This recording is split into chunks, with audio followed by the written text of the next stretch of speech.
Net থেকে একদম শেষ ব্যাটার হিসেবে বেরিয়ে যাচ্ছেন Mehedi Hasan Miraz, new captain. Captain, best of luck. Series জিতবো তো ইনশাল্লাহ? ইনশাল্লাহ। মেহেদী হাসান মিরাজ যেটা বললেন, সিরিজ ইনশাল্লাহ আমরা জিতবো। মিরাজের এই জিনিসটাই সবচেয়ে বেশি আসলে ভালো লাগার, যে কোনো পরিস্থিতিতে, যে কোনো কঠিন কন্ডিশনেও মিরাজ বিশ্বাস করতে জানেন যে বাংলাদেশ ভালো করতে পারে। কঠিন সেই ম্যাচটা মিরপুরে, যেখানে ভারত অলমোস্ট জিতে যাবে চিন্তা করছিল, সেখান থেকে একাই ম্যাচটা বের করে এনেছিলেন মিরাজ।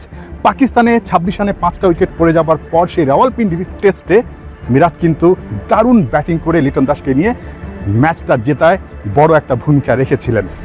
নিউ ক্যাপ্টেন, তার কাছে আসলে এরকম কিছু জয় সবাই প্রত্যাশা করছে।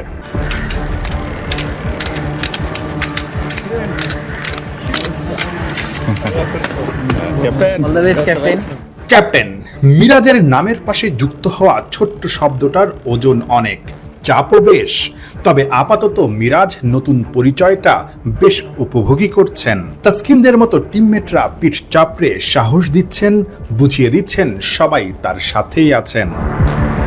শান্ত মিরাজ, একজন সাবেক আরেকজন বর্তমান।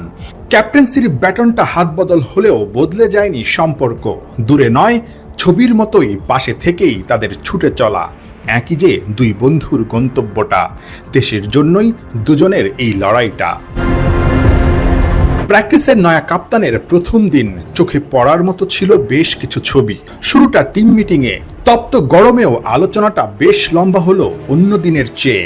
বার্তাটা দিয়েছেন নয়া ক্যাপ্টেন, সবাই মন দিয়ে শুনেছেন। ওখানেই শেষ না, এরপর শুরু মিরাজের 1-to-1 আলোচনা।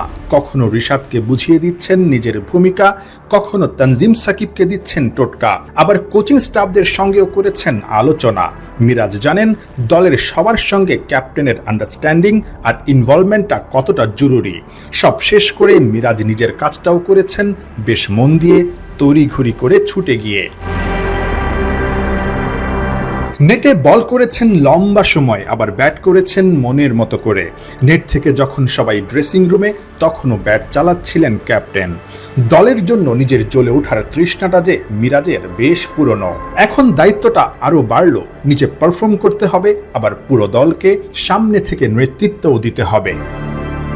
Good luck the magical Miraz. Nahiyan Bin Jashim, 71, Colombo, Sri Lanka.